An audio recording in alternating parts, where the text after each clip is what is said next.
You're listening to the Truth Frequency Radio Network. No hate, no hype, no fear. Good morning, good afternoon, good evening. Welcome back for the Anthony Patch Show.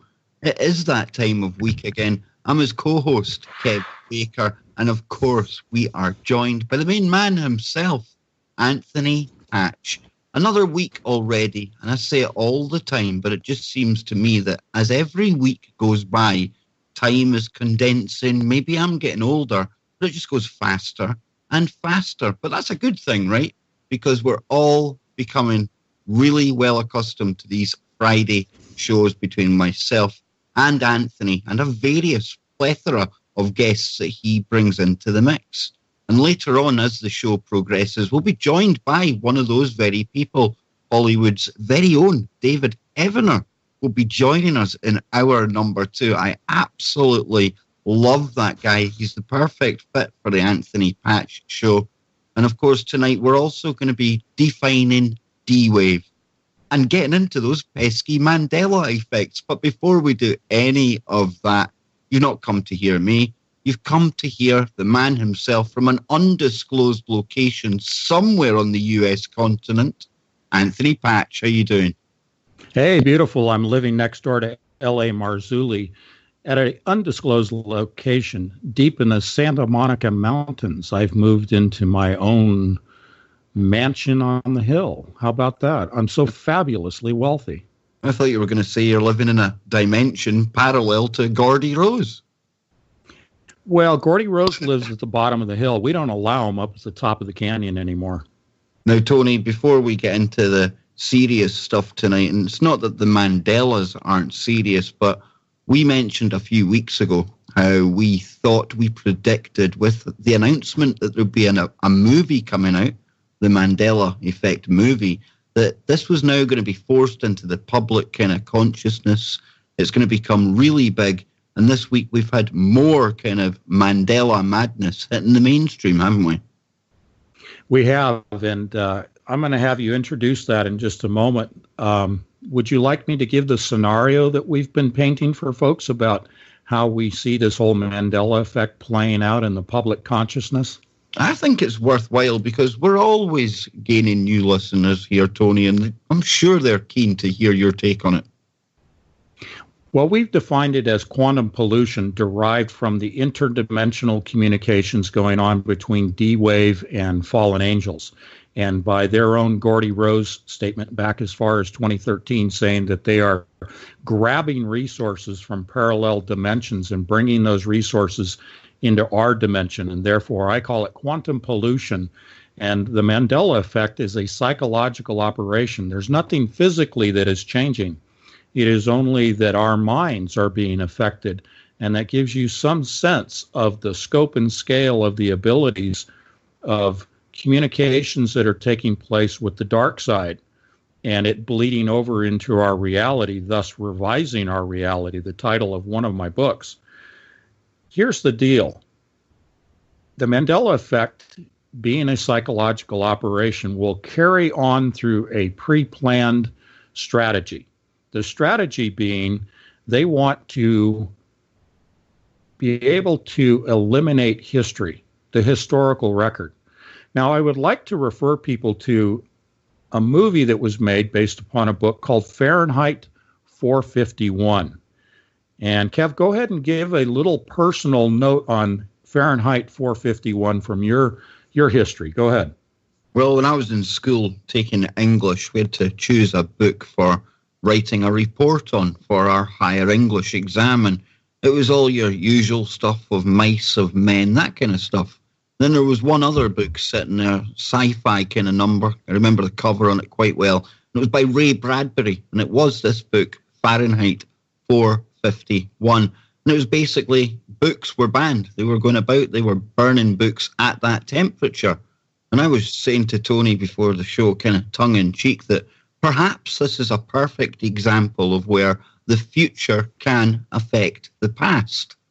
Because when I chose that book when I was 15, 16 years old, I had no idea why I'd picked up a book by an author that was unknown to me, Ray Bradbury. And yet here I am today. All of it now becomes very much more relevant. And perhaps what I'm doing today, Tony, was what gave me the impetus to pick up that book in the past. Yeah, there is that synchronicity going on, and I call it a presage. I think it's a predictive book. And when I say presage, I mean because it is telling us back when Bradbury published 451 that this is the Mandela Effect to come. The premise of the storyline is that books were being burned, and we're seeing that happening today. As books are being digitized in various universities, the hard copies are being burned. And this is leading to what I'm calling this whole scenario of the progression of the Mandela Effect. If we say that the starting point, the source, the origin of it is quantum pollution from parallel dimensions, then here's how the psychological aspect plays out. There are the early adopters. There are people like Kev and myself that are doing the research, that are paying attention, the 10% factor of the population that notice it first. Then it begins to go up the bell curve into the public consciousness. In order to progress this phenomenon into the public consciousness, you need to bring it to the public arena. Now, Kev is going to play today a couple of examples, and we're going to cite a couple of examples where quite literally the Mandela Effect is hitting the mainstream. Last week, Kev and I brought forth the actual screenshots. We put it up in chat. I published in my magazine, Entangled Magazine, that you can find at anthonypatch.com. The August issue of Entangled Magazine, I have a complete multi-page breakdown of Gordy Rose, co-founder of D-Wave, in which, in a very recent presentation to a scientific audience in Vancouver, British Columbia, called Tech Vancouver. Interesting, there's only one source for the video. It's been scrubbed everywhere else, but we have the link in the article. Point is, Gordy Rose put up the image that Kev Baker produced in Photoshop for each of the shows that we do together, and it had my picture on it, and it had Mandela Effect and Key to the Abyss. Now, this was a 2016 conversation that Kev and I did. It's on Kev Baker's YouTube channel as well as my own, and you can go watch this. But Gordy Rose selected Kev Baker and myself as the target for debunking the Mandela Effect. Now, let me tell you, folks, if I'm telling you that the source of the Mandela Effect is quantum pollution coming from parallel dimensions, utilizing the very words of Gordy Rose. Gordy Rose has taken it upon himself to try to place the tinfoil on the head of Anthony Patch and Kev Baker. So we discussed all that last week. I'm going to progress on. What they're doing now, besides Gordy Rose himself trying to push this up the bell curve to the tipping point of mainstream Joe Sixpack, Joe Bag of Donuts on the street, becoming aware of the Mandela Effect, and the movie that Kev mentioned, that it will raise the public consciousness. People who don't listen to alternative media, all they know is CNN. What is going to happen now, based upon what Kev and I are going to present in just a few minutes, of further pushing it up the bell curve to the mainstream consciousness, is the next piece will be CNN et al., the mainstream media, beginning to openly talk about the Mandela Effect, and like Gordy Rose trying to debunk it and make fun of it. That is exactly what you will begin to see in the mainstream media. They'll start laughing at us. The talking heads will say, oh, this is all this tinfoil conspiracy stuff, ha, ha, ha, ha. What it results in when you're conducting a psychological operation, it's like this. If I were to say to you, I'm going to borrow from one of Jeff Dunham's routines in which he talks about a blue Prius. Suppose I said to you in the audience, for the next 48 hours, I want you to look for a blue Prius as you travel the roads. Suddenly, you'll see them everywhere. Exactly that will happen happen with the Mandela Effect when it hits the talking heads in mainstream media. All of a sudden, everybody's going to start seeing Mandela effects everywhere. Now, that's the tipping point.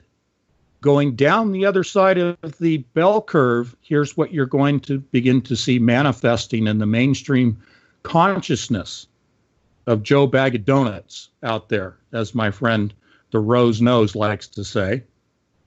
You will begin to see people begin to panic. They will become fearful. They will be saying, how can this be happening? I'm questioning my own sanity now. That's where the fear comes in. That's where the panic comes in. When they begin to question their own recollection of history, then as the panic ensues and the herd of sheep begin to run like lemmings for the cliff in panic, saying, this has to be stopped. Somebody, I always love it when they say that, somebody or something has to be done to correct this problem. I'm afraid.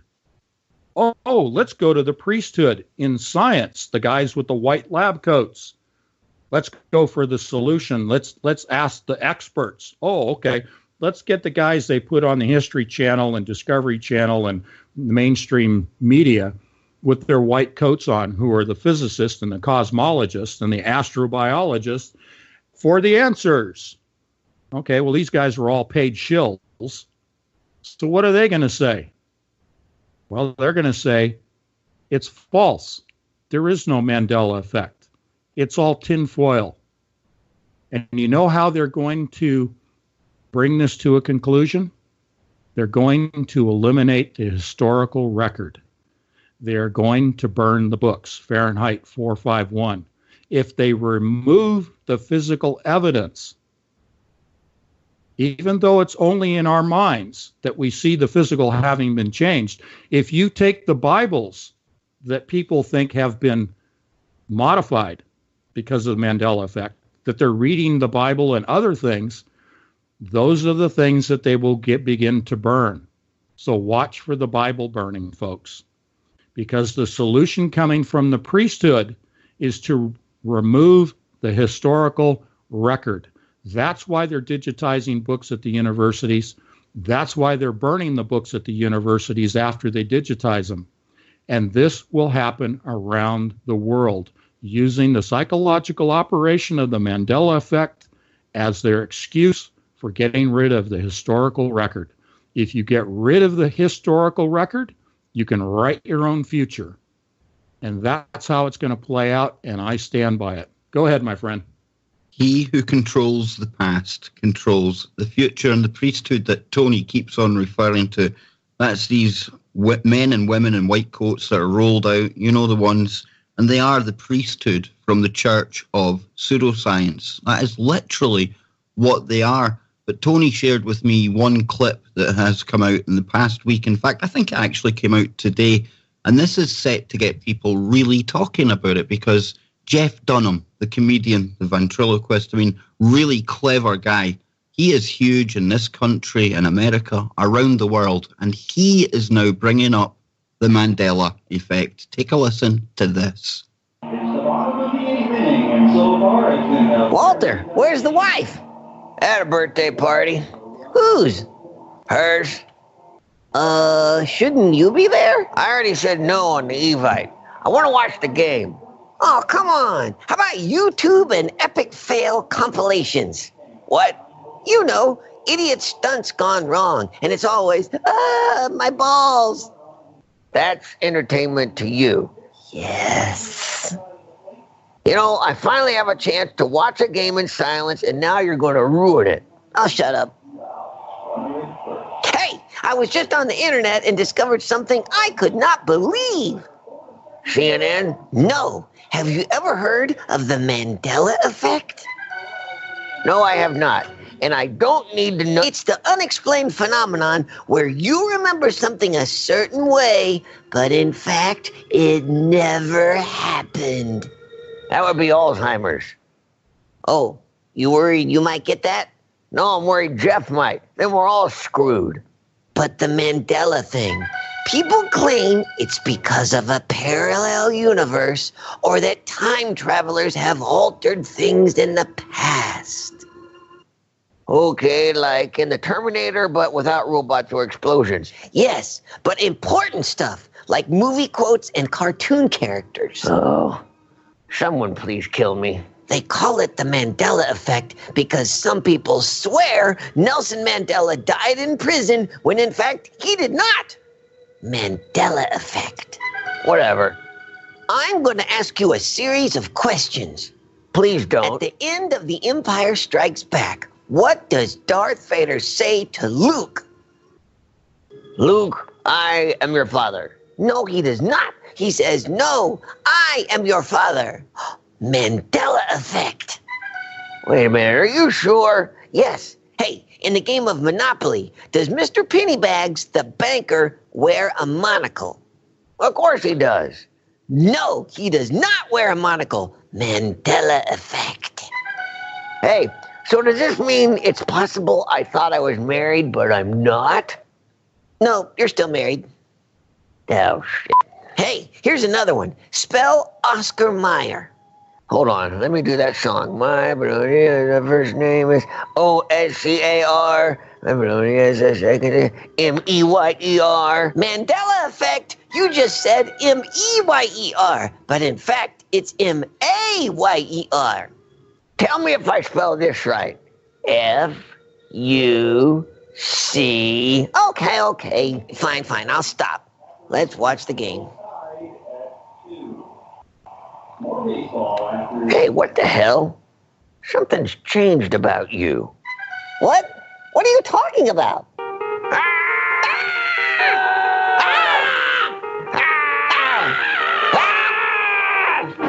The Mandela Effect. Is this world really what you think it is? Or is it something completely different? AJ, stop being creepy. It's time for dinner. Sorry, Dad. So there we go, Tony. And like I say, Jeff Dunham, with his popularity, this has had 85,000 views in one day. He's got 1.2 million subscribers on YouTube alone. Talk about going viral, Tony. This is unbelievable.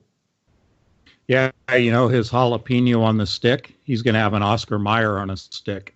He really is. But, you know, something occurred to me while I was listening to that. It may be something, it may be nothing, but you never let any good crisis or anything at all go to waste, and they try and utilise anything for as many reasons as possible. And think about it this way, because what they're trying to push here, and we've heard it now from Gordy Rose, we've heard it in the Fermi Labs video as well that I played last night. Tony's going to play again, I think, maybe at some point tonight if we have time. But this video here as well, and they bring up false memories, Anthony. Now, over here in the UK, it might sound totally unrelated, but when it comes to these inquiries into the VIP abuse scandals or any kind of ring like that that's been investigated that has its links to the higher echelons of power, a common thing that you see in the mainstream, and it's definitely it's almost a tactic that they've got, they will accuse the victims of having false memories. Now, if you concede false memories, as they call them, into 7 billion people via the Mandela Effect and make a very strong case for these, air quotes, false memories being something that we all suffer from, this could be another way of them trying to force home that all of these claims by the victims of these individuals that are the ones that are trying to access other dimensions to bring forth these entities, well, then it's all going to be covered up. It's just the victims. They're having false memories, same as these Mandela effects, Tony. Yeah, I think you can make a case that this can spread out like an octopus's arms into a very insidious process in which the sanity of individuals is being questioned. Yeah, they could put us onto lists. They could put us to a psychiatrist. I mean, I'm not saying we are mad, but they can say that. And then if you're on that list, that might restrict your travel, your right to have a gun in the US. You see how they can control you with just a Mandela effect? It's easily done, Tony. Yeah. Absolutely. So when we get to the tipping point and it moves into the realm of the public becoming panicked over this, you can easily see that one of the solutions is to redefine sanity, just as we talk about with AI systems, redefining consciousness according to the definition of the application of consciousness to the AI, to the machine, and taking away the true definition of consciousness as it applies to our minds. So if they want to attack our minds, the Mandela effect could just be that tip of the spear, that starting point, that tipping point, moving in an insidious direction and multiple directions in the application of it, because it is all having its roots in psychological manipulation of people. And we're not attacking people that are experiencing Mandela effects, because I experience them. We're just actually going into detail on what is actually happening. And it's all linked back to this D-Wave that Gordy Rose himself boasted about.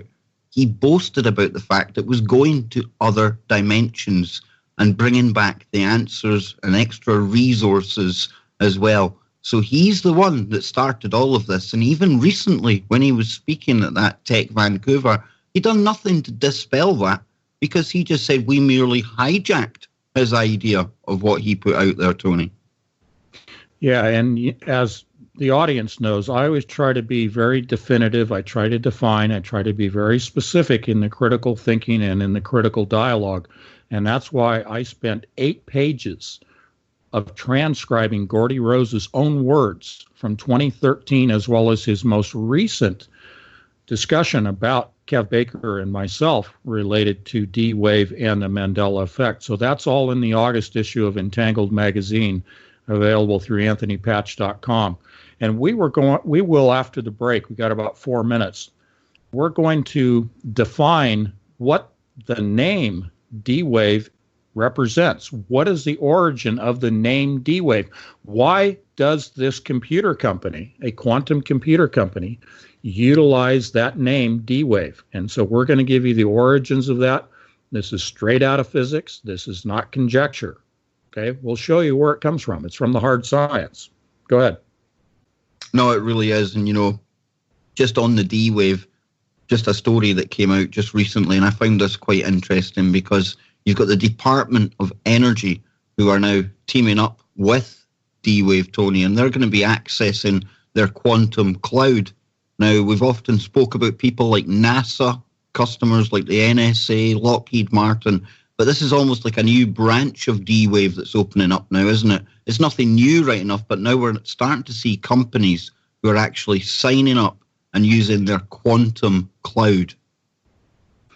Yeah, it's providing through the cloud access to their quantum computers, which run about $10 million per computer. And so it's kind of like if you go back to the 70s when I was at school at Berkeley and we had room-sized mainframe computers, and you would have to schedule time on the computer. And we'd go in at 3 o'clock in the morning to run a program. And these were very simplified programs. The point is, this is very much the same type of situation. You're going to schedule time in the cloud on the quantum computer to run your software, to run your problems, to do your development. And part of the development for third-party developers that will have access and have for almost a year now on the cloud with D-Wave is the ability to write programs to interface with the D-Wave. And it's a longer discussion, but there's an analog interface that has to work with the quantum application, the quantum world of combinatorial optimization, as it's called. So many of these applications, think of them as apps on a phone to make it very simple. You're writing applications that allow you to interface in a quantum world while you, as a human, are operating in an analog world. So that's a very short synopsis on it. Go ahead. Interact with the alien god that Gordy Rose said the D-Wave is the altar to. Not my words. You see, people think I hype this up. I'm merely using the man's own words. But when it comes to that Department of Energy story, prepare for some woo from me on Freaky Friday tonight. I'm going to take that a little bit further on there. See how I hook them in for the full night, Tony? Because coming up right after this show, I'll change my hat. I'll become one of the Woo crew, and we'll take you through all those stories that you're not going to hear anywhere else. Definitely not the mainstream. Maybe in alternative media, but only here on tfrlive.com. So don't forget, we've still got an hour and a half to go on here. When we come back after the break, Anthony is going to define the actual D wave. Unfortunately, it doesn't relate to John Dee back in the 1600s, although it is a similar communication device. We'll explain all after the break. Go and get a quick drink. We'll be back in 3 short moments. Don't go anywhere. You must unite what has been set asunder. We are TFR. Truth Frequency Radio. Alrighty, welcome back. And that was my good friend Robbie and his wife Cheryl with Strangelets, and they're in the studio creating some new music for us. So perhaps on Monday, Kev, we'll debut some new theme song music that we can apply to all of our shows. Kev and I are doing 6 hours a week together now, and that started on Monday. It's quite amazing, but it still goes by quickly. You said you're getting older. Well, yeah, of course you are, Kev. You opened the show up saying, I think I'm getting older. Well, that's because you're alive. Okay? There's no Mandela effect. Every day you're getting older. All right, Mandela. I'm still planning on cryogenics, so I'm only joking, Tony. More Mandela. Talk to us, man, because you know how much this fascinates me and troubles me at the same time. Sure, it does. But, you know, it's like this discussion of flat Earth. Boy, is that a hot button topic. If you want, you know, it used to be that if you talk about the rapture, people are just, you know, firing darts at you. Well, now, if you talk about flat Earth, they fire darts at you. Now, of course, the Mandela effect is causing the same division amongst people that the rapture and flat Earth has done. Now we have this division that's naturally occurring, and that's what they want, folks, in the whole Hegelian dialect. They want to divide. They want to create the crisis and then present the solution. That equates to control. That's the game. That we are being gamed. It's as simple as that. Once you understand you're being gamed, then you can look at the rules. And once you understand the rules, you can set up your strategy and tactics. And once you have those in place, because you know you're being gamed, even though you're on the board, the chessboard, and you're one of the pieces being moved around, like Kevin and I are just pawns on the chessboard. Just like if you want to talk about Mandela effect, we are promoting it out into the masses. We're pushing it up that bell curve, folks, to the tipping point. But we know that we're being gamed. We know that we're pawns. And that's the difference. That's the difference. And Tony, it's like a game of chess, because that's why we're kind of like trying to warn people ahead of time what this is all leading to, because any good chess player, they're looking 7, 8, 9 moves ahead of what's actually going on. And that's what we're trying to do. We're trying to preempt what this is all about. And me personally, I can see people losing their mind when you actually bring this up. And sometimes I feel bad about introducing them to the Mandela effect, because it's all feeding back into the same psychological operation that it truly is. But I mean, even people that I've seen a comment in the chat room about knowing your Bible. And this is the problem, because they're literally toying about with what you think you know. So that's why people are so adamant that these changes have occurred. And like you say, leads to division. What's division do? It makes people far more controllable. It really does, because you have the left-right paradigm, just like with football and basketball and everything else. That is all. It is programming people into a paradigm of left-right, and therefore there has to be a winner. Well, why do you have to have a competitive paradigm? Why can't you have a collaborative paradigm? Why can't people just work together? Okay, and you know that's how you rise above the game. Okay, you just get rid of the competition in the sense of even having a competition, a left-right. You say, look, we're all in this together. Get out about 30 light years and look back at the Earth and realize it's this little marble hanging in space all by itself. Yeah, that'll change your paradigm. That'll make you cooperate. That'll make you realize there's no reason for division on this little blue marble spinning through space. Fahrenheit 451, just touch on that again.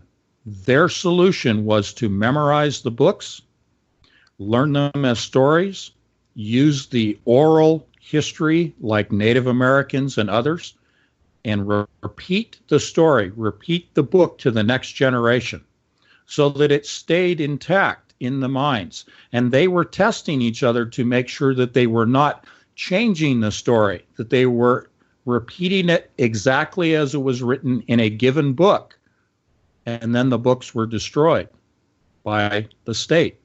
But as long as the people retained it in their memory and passed it on to someone else intact, the Mandela Effect, the book burning, had no effect upon the record. And I would suggest to you, as I saw in chat room here, learn the Bible, learn the Word, memorize the Word. Even if it's just a few chapters of the book, memorize the Word, just like the movie 451, Fahrenheit 451.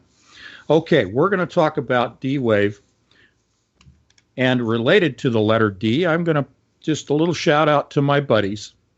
I was at the barber shop today. Yeah, I'm bald. Okay, I get the joke, right? But I do go to the barber shop. And my buddies at Dapper Dan's barber shop, no, I don't get my haircuts for free for doing this. But they're listening to the show today. They listen every Friday.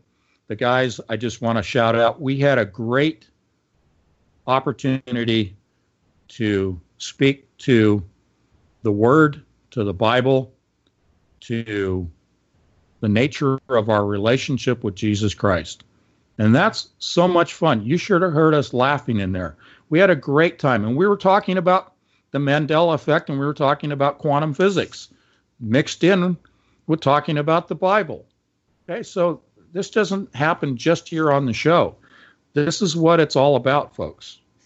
So, D-Wave. There's a discussion in, let's say, in quantum mechanics, in particle physics, but more specifically in the discussion of superconducting materials. That is where the name D-Wave comes from. D-Wave refers to a waveform, the symmetry of a waveform, and this is technical, so this is kind of what we do here, just like we did on Wednesday. We got pretty technical. But I understand from, my audience, this is what they want. They want to hear some of this stuff. So I am going to take apart, there are three types of waves here, and we are talking about D wave, S wave, and P wave as it relates to superconducting materials. Superconducting simply means that if you cryogenically, no, not your body, not your head, but if you cryogenically cool below zero, and there are different ranges, let's just say negative 275 degrees Kelvin as one example. You have super cold superconducting materials, you have moderately cold, and you have warm. Now, warm is still below the level of zero, Fahrenheit or Kelvin or centigrade, below zero. But they have warm conducting materials within that range. What we are talking about is superconducting means that electrons, which is electricity, electrons flowing through a conductive material without any slowing, without any resistance to the flow of the electrons. In the world of quantum computers, if you can eliminate the resistance, you can maintain the integrity of the computational process. In other words, it reduces decoherence. It reduces errors in your processing of equations. So I'm going to read to you the actual definition of a D wave. A form of electron pairing in which the electrons travel together in orbits resembling a four-leaf clover. Now remember that shape, okay? This is a geometric shape of a waveform. We have talked extensively about communicating, Yes, it is. It is similar, Kev, to Dee and Kelly. Their communications with fallen angels through portals, through doorways. What we're talking about here is that Dee and Kelly, like others before them, were extracting information from the other side that resulted in geometric shapes. They were forming the geometry of matter here in this reality. This is what's going on when you're communicating with fallen angels, is literally geometry. So the geometry of a D wave is a four-leaf clover shape. This is the cube. This is the black cube. When I talk about the S wave, we're going to be talking about a spherical model of the S wave. Again, this is waveforms occurring at the quantum scale and in the world of superconducting materials. So I'm going to read this again just a little bit. Result, the orbits, electron orbits, resembling a four-leaf clover. Wave functions help theoreticians describe and predict electron behavior. The D-wave models have gained substantial support recently over the S-wave pairing as the mechanism by which high-temperature superconductivity might be explained. Now, high temperature is still in the range of, let's say, 275 minus 275 degrees Kelvin, well below zero. Now, they mentioned the S wave, so we are going to go to the S wave and read that very quickly and find it here in my notes. And all righty, because I like to read from the source. How about that? There it is. Okay, the S wave. Now remember, this is a spherical model, a form of electron pairing in which the electrons travel together in spherical orbits, but in opposite directions. Now the D wave and the S wave do relate to superconducting materials in the way that electrons are flowing. But what they have found is that the predominant model is the D wave model, in which they are arranged in a four-lobe configuration, and therefore their ability to maintain coherence is increased by their ability to transmit these waves in an intact manner when they're utilizing quantum tunneling and through Josephson junctions.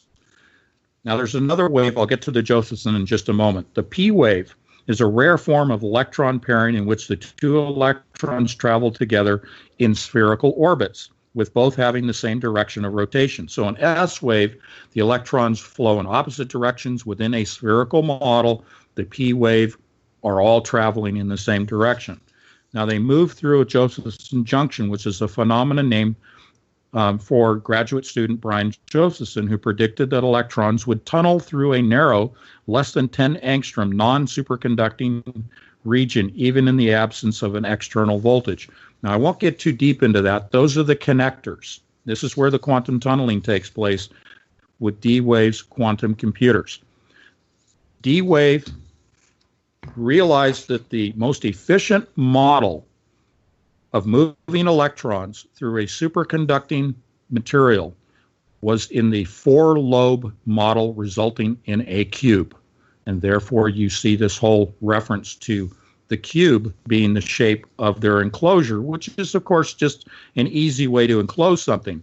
But it is also done for those reasons within quantum phenomena, such as high-temperature superconducting materials. And that's what the chipset is comprised of that contains the qubits, is a high-temperature superconducting material that operates in the D-wave configuration. Now, that is the science side of it. There is a Kabbalistic side to this, but I want Kev to have a moment to go ahead and say something here, and then we'll get into the Kabbalistic side of this in the 12 minutes we have remaining. Go ahead. No, I think it's interesting when you bring up superconductors, because like you know, I mean, I went listening to Eric Ladzinski, and he is the brains of the actual D-Wave, him and Gordy Rose. Gordy was more the money man. Your man Eric was the brains, and his kind of track record, when you follow it, he worked in superconducting, and that's where he says he was witnessing quantum effects at the macro level. And he took his knowledge from that literally into the world of quantum computing. And here we're actually hearing the science from that superconductivity and how it relates to D-Wave and this quantum computer that they've built. How it all streams together, Anthony, and the fact you're putting this all together with the science, you're definitely not hearing this anywhere else. Yeah, this is pretty deep and pretty technical, and most people won't bother to do the research to get into it. But again, it's important to define words, names, labels, and things like that, so you know the history, you know the origin. Again, we're talking history today, even as it relates to quantum physics. You folks have heard me talk endlessly about my model of the universe being a spherical model, a 600-cell tetrahedron composed of tetrahedrons. Well, in the world of symmetry, which we just talked about, and we talked about S waves, and S waves being formed in a spherical model of oppositely traveling electrons. Well, those superconducting materials, both D and S model and P wave model, but in particular the D wave model, those symmetrical waveforms, D waves, result in a tetrahedral arrangement. Okay, you're talking about D waves in a 4-lobe configuration resulting in a cube, but a cube is built out of tetrahedrons. A cube is a subset of the 600-cell tetrahedron. It resides within the sphere. The sphere is the S model. In the D wave operation of superconducting materials and supersymmetry, you're utilizing the S model, which is spherical, as well as the D wave, which is the cubical model. They're merged together. So I'm just giving you further evidence that my model of the universe, being a sphere, is an accurate one, comprised of tetrahedrons. And when you go down to the realm of superconducting materials, these materials and their various forms of D-wave materials that are superconducting, different forms of chemical combinations, covalent bonds, these arrange themselves as tetrahedrons. So tetrahedrons are everywhere, including at the cosmological scale. So I'm just trying to reinforce that, folks, that, you know, we are talking about the accurate model when I talk about a sphere. And that is our dovetail over into Kabbalistic cosmogony. Now, I am not a Kabbalistic practitioner. I do not adhere to the philosophies of the Kabbalah tree. What they have done is take the actual construct created by God, and they have used it for their own reasons. They have attached their own godheads, their own deities, their own spirits, their own explanations to what God created. If you want to call it sacred geometry, that's fine. But it started with God creating the geometry in the first place. Understand that Satan cannot create anything, but he can create a counterfeit, a copy, a mirror image of what God has already created. There is nothing new under the sun. What I'm getting at here is that in the Kabbalistic arrangement, people most of the time will focus on the Kabbalah tree. And those spherical, those are not circles at each tip of the branch of the tree. Those are actually spherical objects. Now, when they talk about in the Kabbalistic practices, they have a model which is a sphere. It is not just the Kabbalah tree itself. It is actually an arrangement. And Kev, if you have that graphic separate of the rings, you can put that up in chat. But the idea here is, let's just keep it simple and keep it two-dimensional. Imagine 3 concentric rings. You have a dot in the center, a ring out from there, and another ring out from there. And outside that final ring is the rest of the universe. This is their arrangement. This is their model in the Kabbalistic practices of the universe. The singularity being the center, and then a second ring coming out from the center, and a third ring. They call this the plan of divine activity. Now, I'm being very short here because we only have about 6 minutes left. But they talk about all the spiritual forces of the upper worlds, A, B, C, and when they strike against the elements of the lower world, D, are distorted and perverted. I'm being very, very succinct here, but in the representation of the spherical model of the Kabbalistic practices and belief system, they even acknowledge the letter D as one of their rings, as one of their realms, as one of their dimensions, if you will. So I'm giving that to you so you can go and look it up yourself. Look up Kabbalistic practices. Look up their breakdown all the way down to the letter D as the fourth crown, the world of Asaya that was established. What they're getting at here, and what I'm getting at, is that there is a Kabbalistic factor that plays into the name D-Wave. And this is why, again, I say that these guys are practicing necromancy. They are practicing communication with the dead, with the fallen angels, extracting at the quantum level information that we are not supposed to be accessing. And that is resulting in the quantum pollution manifesting as the Mandela Effect and revising our reality. And it will continue to. The more that these computers are operating, and they, in the Kabbalistic sense, operate to the 10th level, but it also goes to the 14th level, the 14th model of the D-Wave computers. There is a direct correlation to Kabbalistic belief systems and how D-Wave arranged their qubits, arranged and operated and continue to operate their 14 models of quantum computers. They've only acknowledged up to 5, but there are 14. The reason there are 14 is it goes back to Egypt and Osiris. It goes back to the fact that Osiris was cut up into 14 pieces. So you see, folks, there are all of these threads of interconnection of belief systems and particle physics and modern science being a modern version of alchemy, because the roots of modern science are all from alchemy. This is all from necromancy. This goes back all the way through to the time of the Garden of Eden. So what I'm sharing with you is the historical record and interweaving of why D-Wave was named D-Wave from science and from the spiritual realm, the spiritual practices. You cannot separate the physical from the spiritual. They are interwoven.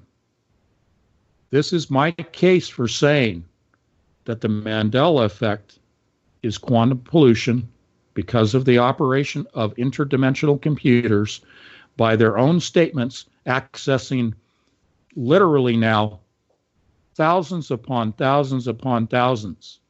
Mind-boggling numbers, Tony.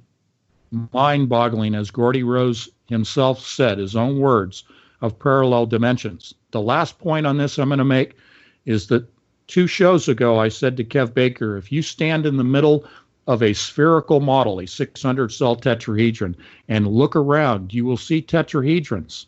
And each of those tetrahedrons is defining the curvature of that sphere. Those tetrahedrons individually are dimensions.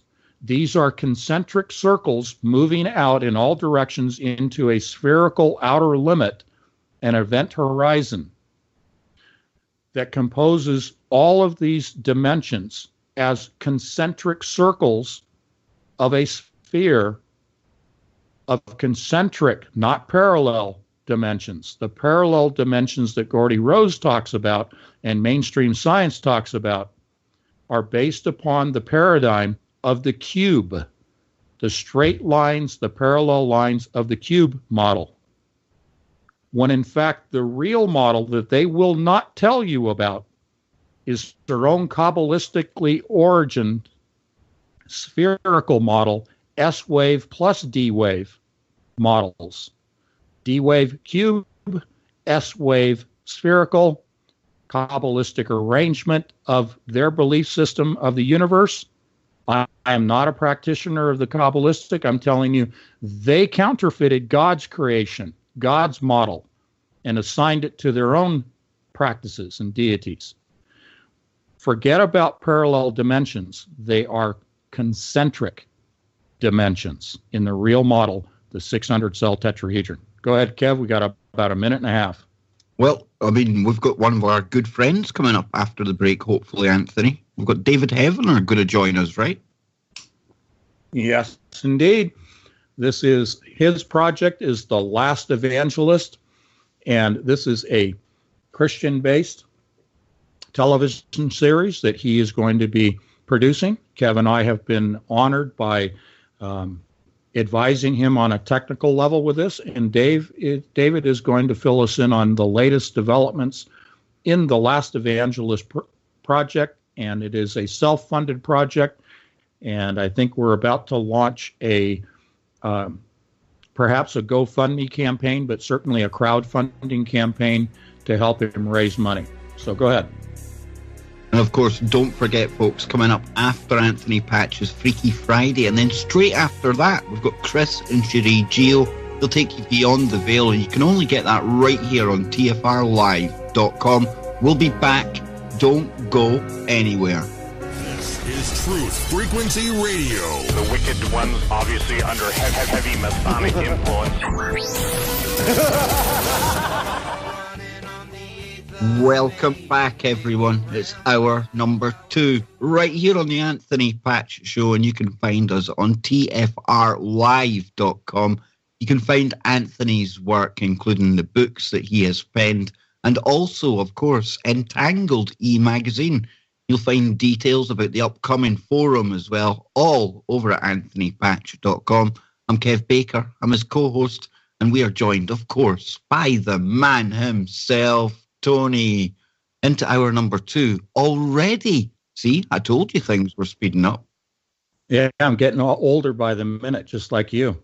You know, with the joys of modern technology, we're just waiting to connect with our guest, our good friend David Heavener. But this forum that is coming up, Anthony, I mean, 16th, 17th of September, right? Yeah, exactly. You're going to be joining me with some other folks that are going to be speaking, and David Heavener will be one of our keynote speakers for this live stream event. And we are presenting biblical scripture utilizing the infamous book, and a very good book, which is called The Art of War by Sun Tzu. Now, the reason that we're talking about Sun Tzu and the Art of War is that we are moving into a heightened state of spiritual warfare. Spiritual warfare is already going on. It's always been going on. But we are going to be discussing how those instilled with the Holy Spirit, those that have turned their lives over to Jesus Christ and have accepted into their hearts Jesus Christ and the Holy Spirit, will be transformed. And the sum total of this is, and we're going to be talking about other topics as well, but we've talked an awful lot about AI, and there's a lot of fear about AI. The short story is God will not allow Satan to transform human beings, the mind, the body, beyond his creation. He will not allow the counterfeiting process of Satan to exceed the original design by God of the human being. Therefore, the human mind, let's say it operates at 2% right now, is going to advance well beyond that 2% level, and there will be other manifestations. And in this live stream conference, we are going to be outlining the evidence that you can be looking for around you and with yourself as to these transformations that will be taking place. None of this is New Age. None of this is, the ascension of mankind. None of this is evolution. This is a direct quote coming from Scripture just prior to Jesus being crucified, he said that you will be doing greater works and miracles than even I. And therefore, we can take that to mean that we will become different human beings in the very, very near future. As AI continues to push, and Elon Musk tries to warn us that we may be rendered to the level of a house pet if we don't stay ahead of AI, God is going to keep us ahead of AI. So no fear, my friends. How are we doing with David there, my friend Kev? No sign of David calling in yet. I've tried a number of times. You might have heard his voicemail there, rudely interrupting you, Tony, but he's obviously on the road right now.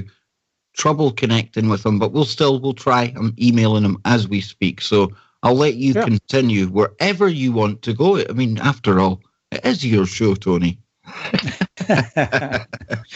You're so good at that. You know, one of the things that we can get back into talking about here, I think, in terms of this conference, really is that, and I hate to even bring this subject up because it's a very touchy subject. But David Heavener, having come from the Hollywood area, has done some interviews with stars, and I won't speak out of turn. I'll let him bring up the names if he feels it's appropriate. But stars that have talked about this whole topic of child abuse and pedophilia. And it is hard to discuss. And it is quite a departure from the normal topics, if you will, that I go into, even as tinfoil as they may appear to some people. But part of the topic of discussion in this conference will be not necessarily just the realm of Hollywood and pedophilia, but around the world. And this issue of children being abducted, child slavery, and we will try to be as sensitive as we can about talking about that, both on this show in the coming weeks, as well as in the live stream conference itself. But we hope to be bringing in some people with firsthand knowledge of this. I have interviewed an author, Kathleen. She was on our show twice now, talking about her book on this subject. And she will be one of the speakers in this live stream event, discussing her book and the research that went into it and the scope and scale of what is going on with child abuse, both within individual homes and the world at large. I would suggest to the audience that if you take a look at the topic of child abuse, specifically sexual child abuse, I would venture to say that no family in the world today has been left untouched by this horrible, horrible criminal act by adults on children. And, you know, we do a lot of joking around on this show and Kev's show and Freaky Friday and things, but there will be no joking around on this topic for obvious reasons. You know, Tony, I mean, this is something myself and Whistles, we've covered in depth as well. And I'm proud of you, man, because it's only because of people like us that are willing to shine the light on what has to be the darkest of all topics, that we give these victims a voice, and, you know, the potential victims, because this really is epidemic levels now within this elite satanic class. And it's the same Satanists that are trying to bring forth these demonic entities from other realms. So, like I say, I mean, very proud of you, the fact that you're making this move and covering this subject, because it's not easy. We've covered the Hampstead case in the past, and arguably that's the most heat I've ever felt in my whole time doing alternative media. And that's because you're getting really close to the truth then. It's a hard truth, but it's a truth that people have to face. It is uncomfortable and it is hard to speak about because we've got an audience that is young and old, and it's hard not to go into this without really being offensive and thinking about the gory details of things. But again, we have to shine a light on it, Anthony. So again, proud of you making this move. Well, thank you. It's It's part of my calling. As a Christian, you have to pay attention to that still, quiet voice coming to you from Jesus Christ through the Holy Spirit. And it is quite, yeah. Some people say, Tony, well, why doesn't God just come down and wipe this out in an instant? And, maybe people can be used as instruments, and this is his way of fighting back. The fact that we are bringing this to the public consciousness. It's a truth that a lot of people suspect, but subconsciously they just bury it because it is uncomfortable to think this is going on, especially from these elected leaders and people so-called in power. But it's all around us. It really is, and it's a demon that we all have to face together because silence is consent. It's the motto of the network. And to not speak about it is almost, dare I say it, to consent it. It is. And, I'm glad you said that because that really is what is behind this. Why talk about it? Why shine the light on it? Well, because if you do not take this as a personal battle, if you do not, as an individual person, take this on, because if every one of us somehow has been affected by this crime, then it is our responsibility, especially as adults, to fight against this. There is going to be a rising up of people, parents especially, against the minority. I want to stress that, the minority of people that are involved in pedophilia, sex trafficking, child abuse. And therefore, we as the majority of right-thinking people, and I'm not just saying Christians, I'm saying right-thinking people who have their moral compass and know that this is absolutely from the pit of hell, this behavior. This is pure satanic behavior, that we rise up against and rescue these victims. And I'm saying literally rescue victims from these hidden areas, these places, these prisons where they are being kept, even underground facilities that we talk about, Kev. This is a literal call to action. The Sun Tzu methodology of identify your enemy, put together your strategy, put together your tactics, gather your army, and go into battle and rescue these children. I'm not talking about guns and pitchforks, people. I'm talking about starting with prayer, starting on the spiritual level, against Satan, against these demonic forces, because we have, through Jesus Christ and the Holy Spirit, the greater power over them. That's the starting point. But the tangible, literal, is that we seek out those that are practicing this, that we expose them, whether they're politicians, corporate leaders, or the guy down the street. And once you expose them for who they are, then you use the legal system to prosecute these people.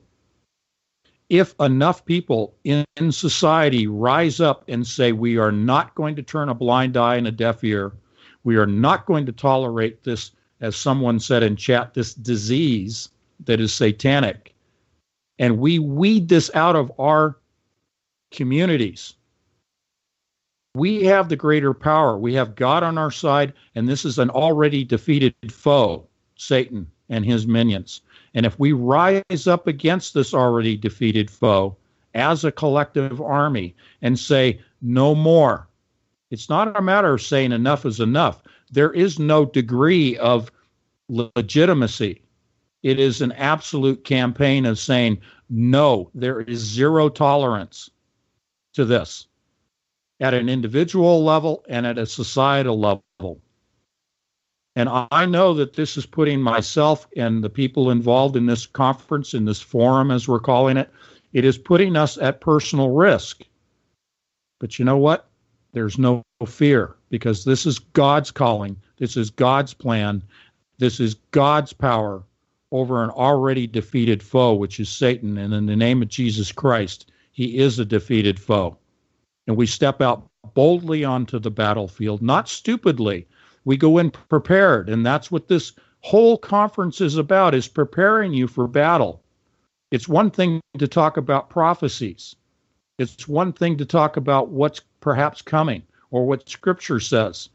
Well, that's all well and good. We can all have prophecy conferences and talk about prophecy all day long. And I've been part of those prophecy conferences as a speaker. But you have to take it beyond that into definitive action. And David Heavener is joining with me in this battlefield of going after and rescuing children. I'm talking about literally rescuing children. I have kids of my own. Okay? So, this is not to puff me up. This is not to shine the spotlight of, celebrity on me and Kev Baker and David Heavener. It's got nothing to do with that. This is about having a voice and a venue to rally the troops, prepare the troops, and send them out in an offensive manner. Offensive, not defensive. A bold step into the ring, go into your communities and rescue these children through the legal system. And we can turn this around. We can do a 180 on this whole thing. Imagine if we were able to rescue thousands upon thousands upon thousands of children. And we're not talking about the child protective services either. Forget those people. We're talking about the courts. We're talking about law enforcement working with us and rescuing these kids. And that's all part of this last evangelist television series that we're going to help David Heavener put together. Well, and Tony, we are fully behind it. And we've got somebody on the phone line right now. I'm not sure if it is David, okay? So we're going to find out if this is David. Will we go to the phone, see if it is him, or take the call, whoever it is? Sure. Here we go. Caller, you're on the line with Anthony Patch and Kev Baker. Hey there, Anthony. Nobody there, but I've got something to even add to this because we often talk about technology, right? And over here in the UK right now, there's a bit of a debate going on because all of the advancements in robotics has led to talk of sex dolls. Now, these things are getting shipped into the UK, but there's a disturbing trend happening because in amongst these dolls, or whatever name you want to put on these disgusting things, there's actually ones that represent children as well.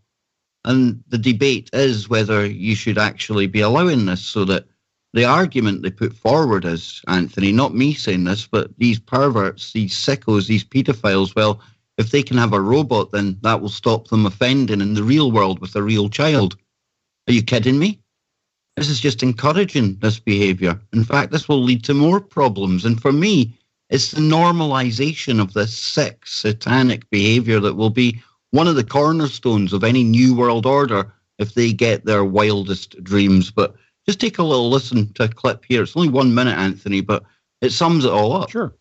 Would people actually have sex with robots? I mean, that's what I want to know myself. I mean, David Levy talks about people getting married to robots in 2025 in Massachusetts and people falling in love with them. Well, if they do, it's very sad because it's going to be a one-way relationship. Robots don't have any kind of emotion. The idea would be that robots that would resist your sexual advances so that you could rape them. And that is not...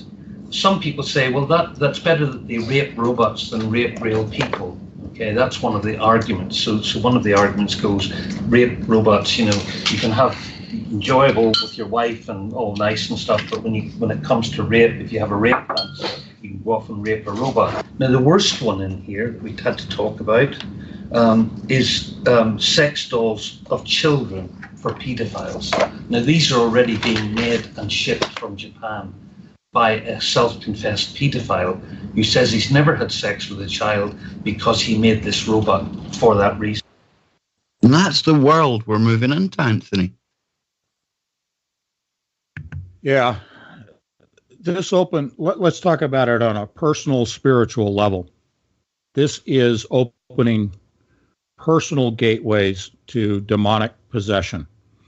If one cannot control one's own desires and urges, their own body, if they are allowing themselves to be deceived by the father of lies, which is Satan, if they are allowing themselves to behave in this manner, what that literally does is allows you to become possessed by a spirit or multiple spirits. Now, this may sound, ridiculous. It may sound like I'm making all this up, but from my research, and Kev, I know you've done the research and you've had a lot of guests on your show in this realm of spirits and demonic possession. We understand that there is a literal spiritual world that we battle with. And when you let down your guard and you allow yourself to behave in this manner, whether it's a robot or a living human being, you allow yourself to be possessed by a demon that takes you over, and you lose control of yourself. And that can happen with a robot. That can happen with a phone app that we talked about last week in communicating with dead loved ones. This opens up gateways and doorways to possession. Now, if you want proof of that, all you have to do is look at society, and you'll see people that are possessed to varying degrees all around you. And I don't have to make this stuff up. Yeah, people can go back, and we had an amazing woman on in the past called Carolyn Hamlet. Now, she actually comes from one of these, air quotes, bloodline families, and she was the unfortunate victim of all the kind of things that we're talking about here. And what has always stuck with me, and I've done over 750 shows, but what Carolyn said, it was chilling, because she was talking about the fact that, these other dimensions are very, very real. And the fact she had been kind of used in a mind control aspect, they'd shattered her psyche. But when we talk about handlers, we usually think of Men in Black, people like that. But she was explaining that her first line handler was an entity in this other demonic realm. Literally, something from the spiritual world is her handler.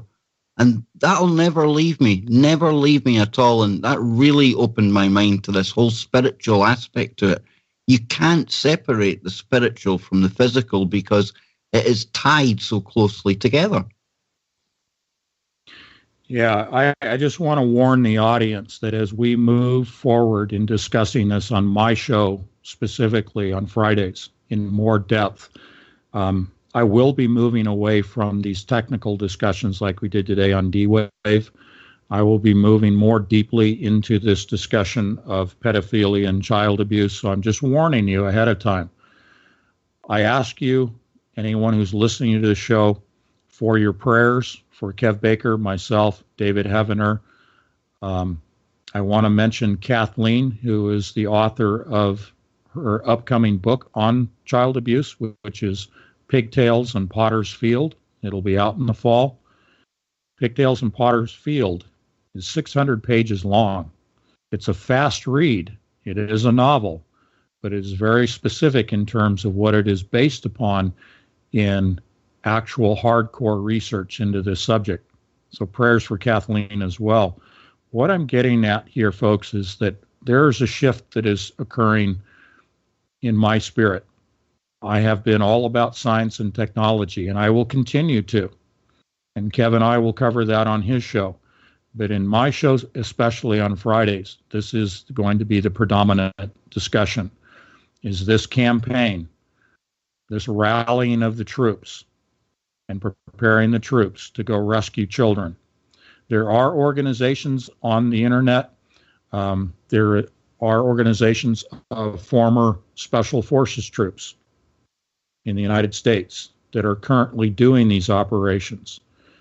And I applaud them for doing the physical rescuing. The direction I'm taking with this is shining the light on it and encouraging and rallying people to take the legal actions through their court systems to extract and rescue these children. And please, one of the things that unfortunately we have to bring up is that the Child Protective Services have been compromised, and many people already know that. And in many cases, they are the ones that are stealing children and feeding them into the sex slave arena. And we will shine the light on that as well. So don't be dependent upon Child Protective Services to save the day, if you will.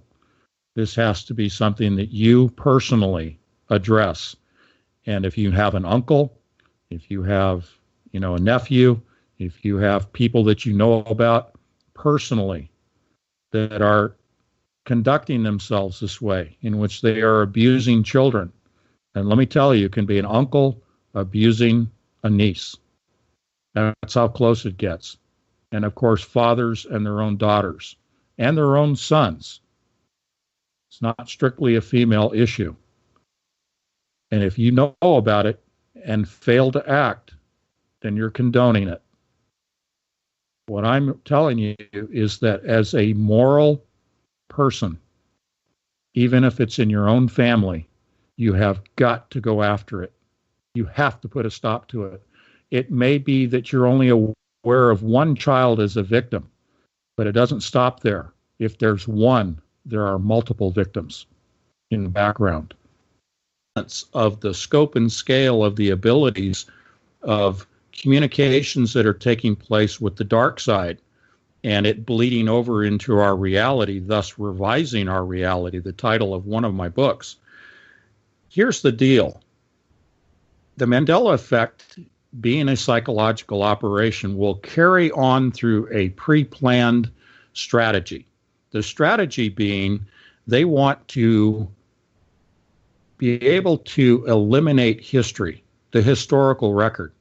Now, I would like to refer people to a movie that was made based upon a book called Fahrenheit 451. And Kev, go ahead and give a little personal note on Fahrenheit 451 from your history. Go ahead.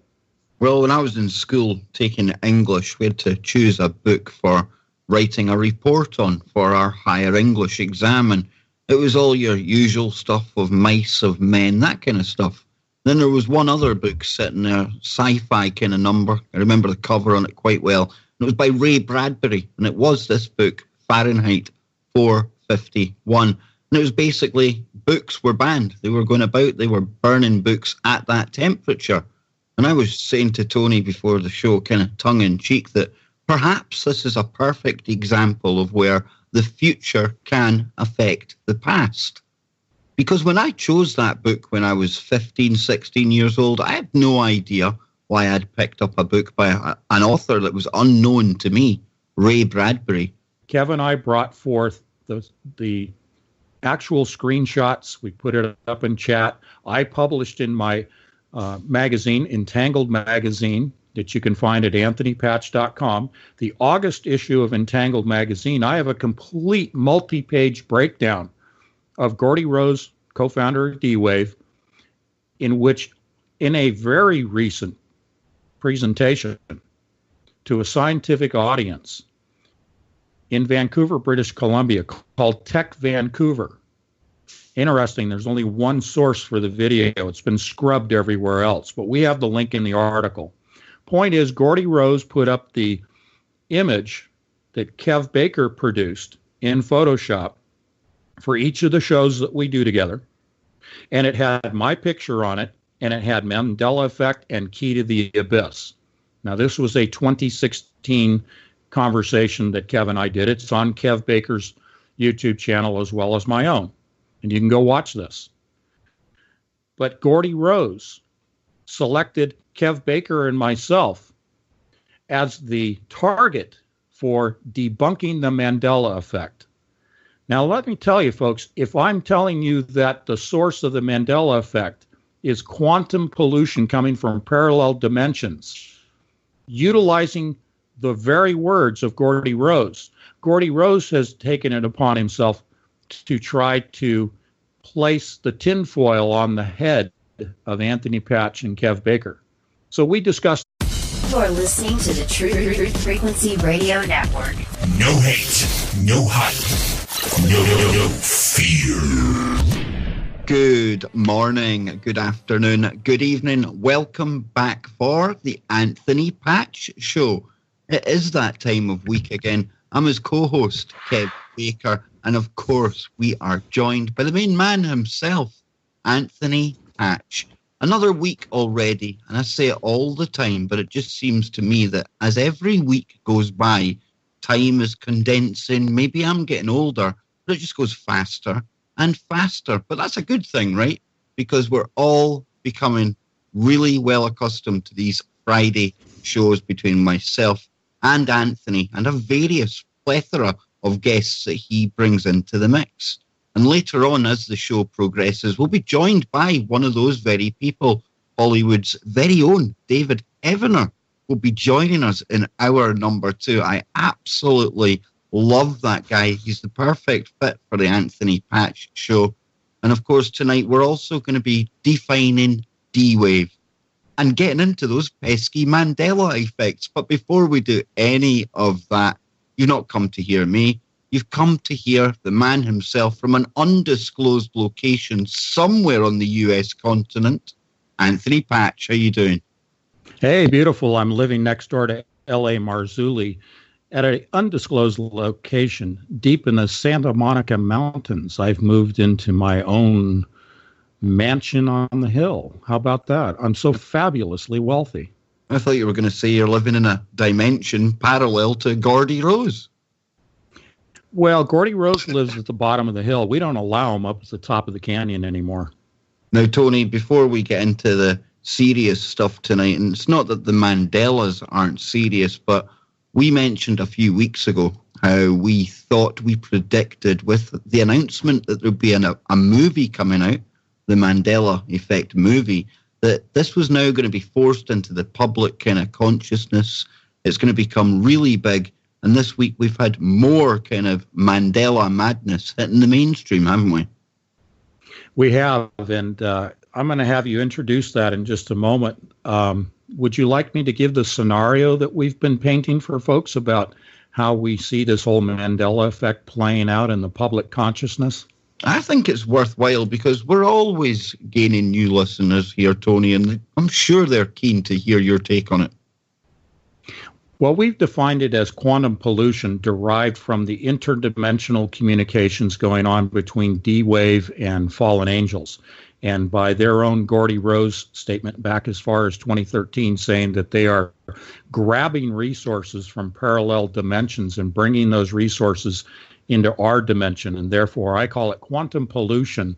And the Mandela effect is a psychological operation. There's nothing physically that is changing. It is only that our minds are being affected, and that gives you some sense. And yet, here I am today. All of it now becomes very much more relevant. And perhaps what I'm doing today, Tony, was what gave me the impetus to pick up that book in the past. Yeah, there is that synchronicity going on, and I call it a presage. I think it's a predictive book. And when I say presage, I mean because it is telling us back when Bradbury published 451 that this is the Mandela effect to come. The premise of the storyline is that books were being burned, and we're seeing that happening today. As books are being digitized in various universities, the hard copies are being burned. And this is leading to what I'm calling this whole scenario of the progression of the Mandela effect. If we say that the starting point, the source, the origin of it is quantum pollution from parallel dimensions, then here's how the psychological aspect plays out. There are the early adopters. There are people like Kev and myself that are doing the research, that are paying attention, the 10% factor of the population that notice it first. Then it begins to go up the bell curve into the public consciousness. In order to progress this phenomenon into the public consciousness, you need to bring it to the public arena. Now, Kev is going to play today a couple of examples, and we're going to cite a couple of examples where quite literally the Mandela effect is hitting the mainstream. Last week,